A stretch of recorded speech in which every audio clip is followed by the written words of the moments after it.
Halo, selamat datang kembali di channel United Identity, channelnya fans Manchester United yang selalu berpikir logis juga berpikir sistematis. Jadi belum ada pertandingan gitu game ya, jadi ya bursa transfer juga udah tutup.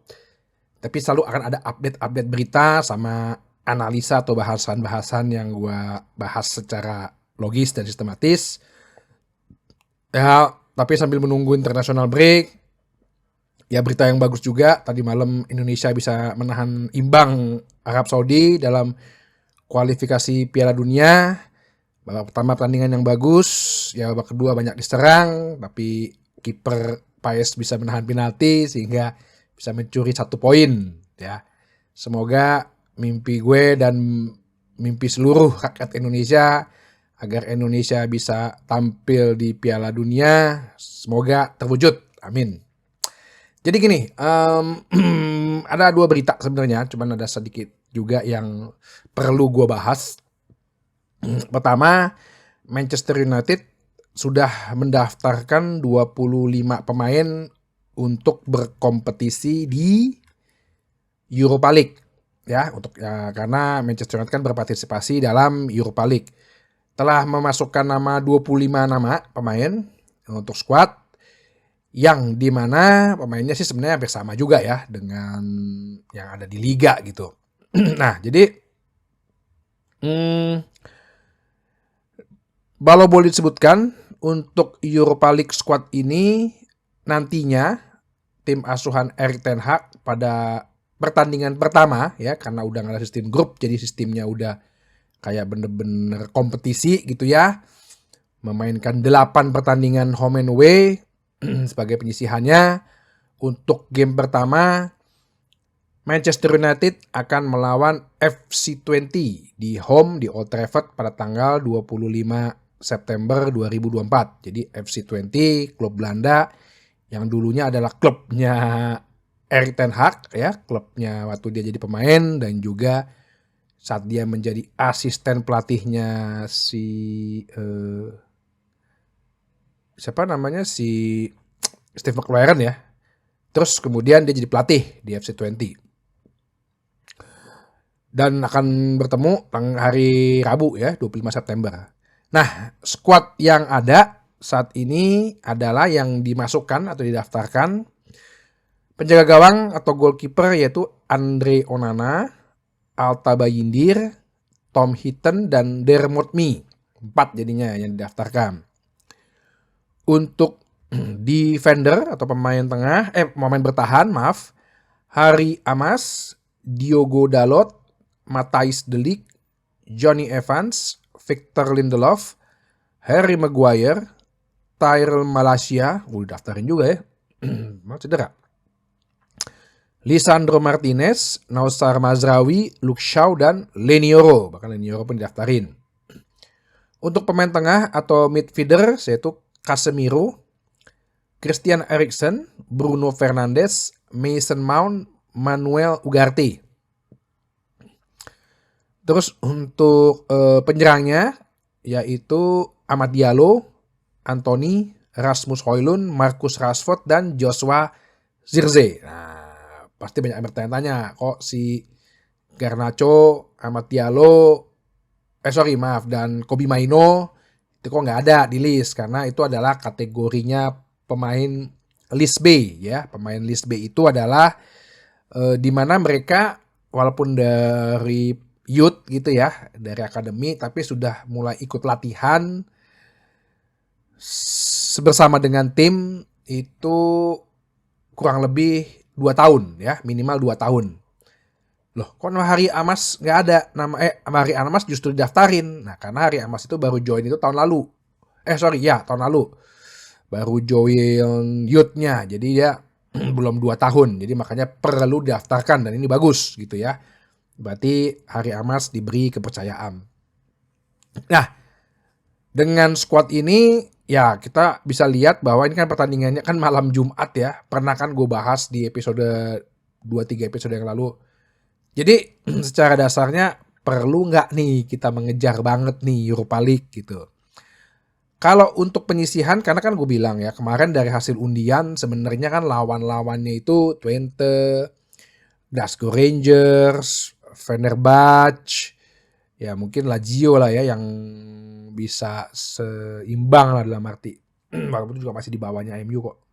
Ya semua rata-rata di bawah MU lah. Ada tim dari Rumania gitu. Nah, jadi nggak apa, kita kan namanya tim hebat, trofi itu harus diraih gitu loh. Mungkin ini bisa jadi ajang untuk kita warming up atau sebelum memasuki yang kasta tertingginya yaitu Champions League, ya kita coba berbicara lah di Europa League ini. Mainkan aja dengan tim yang gue rasa sih bisa jadi rotasi ya agar semakin memperbagus pola permainan, gameplaynya, semakin mempertajam lagi daya serangnya. Ya kita mainkan aja, kita nggak perlu untuk kayak dalam tanda kutip mengorbankan gitu Europa League ini. Jadi nanti kan biasanya kan kita bisa lihat gitu loh, target itu kan pasti berubah dalam seiring waktu ya. Sama dalam kerjaan ketika ya dulu target dari awal tahun udah di set up. Misalnya penjualan 100 miliar, ini contoh biar lu mengerti aja. 100 miliar gitu, misal penjualan 100 miliar. Tapi ketika seiring waktu ada pandemik, akhirnya direvisi. Nah, kayak gitu kejadian pasti ada aja dalam suatu organisasi, bahkan organisasi sepak bola gitu.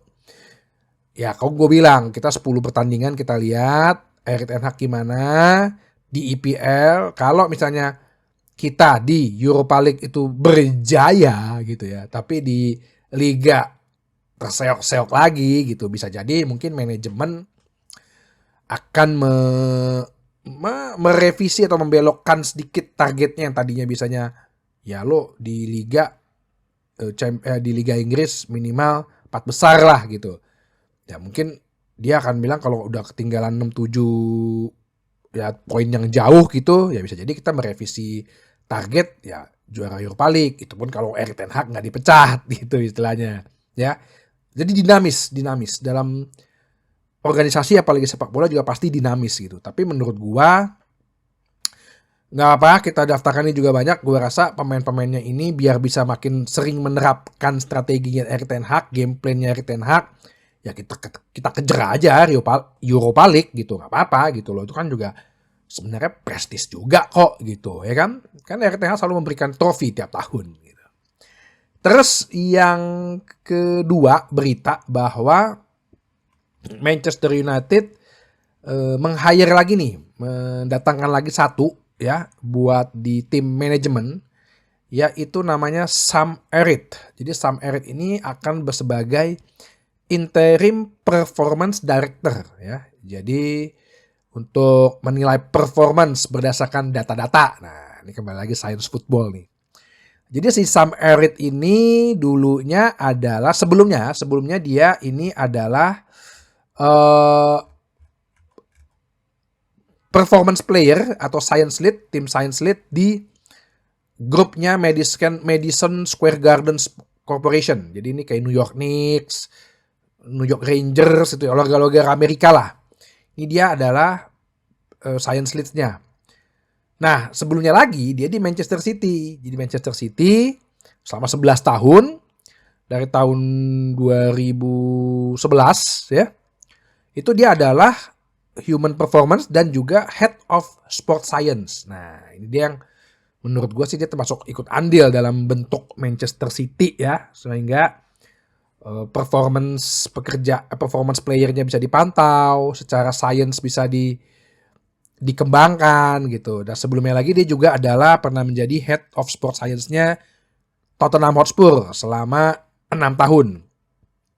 Jadi ini si Sam Allardyce ini ya menurut gua adalah dia punya CV yang bagus, sport scientist juga. Ya nggak bisa dipungkiri sih bahwa sepak bola itu juga udah menjadi suatu ilmu gitu loh, bukan hanya suatu olahraga tapi menjadi suatu ilmu. Makanya kan sebelumnya gue bilang bisa nggak sih ini United Way dilakukan di era modern sepak bola ini gitu loh. Karena sepak bola modern ini kan sekarang adalah sport science.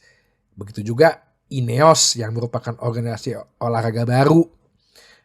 Semuanya berdasarkan data, berdasarkan statistik, terus kemudian pemain dibentuk. Nah, itulah yang dibilang apakah sepak bola modern ini sudah menjadikan pemain seperti robot. Nah, nanti bisa jadi gue akan bikin satu sesi sendiri gitu ya untuk membahas hal ini karena ini menarik sih.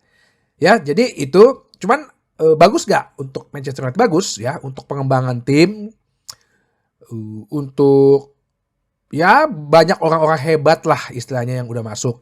Termasuk Christopher Vivell juga yang jabatannya adalah interim. Ini kan juga interim ya. Kalau interim berarti istilahnya masa percobaan dulu nih.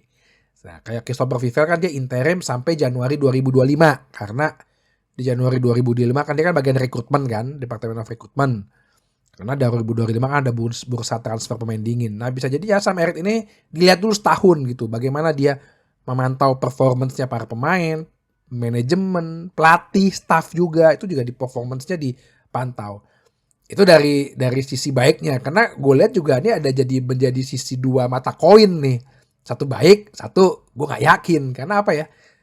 Jadi terlalu ya gitulah, itulah sepak bola modern, itulah organisasi olahraga modern saat ini, terlalu banyak birokrasi juga gue ngerinya, apalagi di Manchester United gitu loh. Yang ya lu pikir lah sekarang, kalau gue pikir-pikir, kalau lu bicara greatest football manager di EPL, kalau nggak ada yang bilang Sir Alex Ferguson sih kebangetan ya. Mungkin tuh cuman lagi lip service aja tuh orang-orang tuh ya di Sky Sport tuh gue lihat ya. Alex Ferguson berarti zaman dulu ngurusin semuanya loh. Pelatihan, performance pemain, cedera, medical, rekrutmen, scouting. Belum lagi pemain ada yang bermasalah bertingkah, pemain curhat tuh. Sir Alex Ferguson tuh. Zaman itu, jadi kalau bilang dia bukan greatest football manager in Premier League sih, ya itu denial aja orang-orangnya. Jadi kekhawatiran gue mungkin itu ya, akan jadi terlalu banyak birokrasi gitu takutnya. Gue lu pernah ngerasain lah kayak mungkin kerja ya, waktu pas gue zaman kerja gitu, terlalu banyak organisasi, terlalu banyak divisi-divisi gitu yang akhirnya membuat lo untuk kerja pun jadi gak lepas gitu loh. Dan secara waktu kan terbatas gitu loh. Gue dulu zaman kerja tuh yang namanya tiba-tiba lah tim marketing minta laporan hasil community marketing, tiba-tiba lah tim HRD minta laporan bagaimana rekrutmen lo, tiba-tiba lah si bagian penjualan nanya laporan, kayak gitu-gitu loh. Gue agak khawatirnya si Erik ten Hag akan lama jadi jadi bingung juga terus resign gitu dan menimbulkan performance tim yang jelek gitu. Tapi kita doakan aja nih positif aja sih, semoga lebih berhasil. Ya, jadi itu aja. Sampai ketemu lagi di bahasan berikutnya di channel United Identity, channelnya fans Manchester United yang selalu berpikir logis dan sistematis. Terima kasih.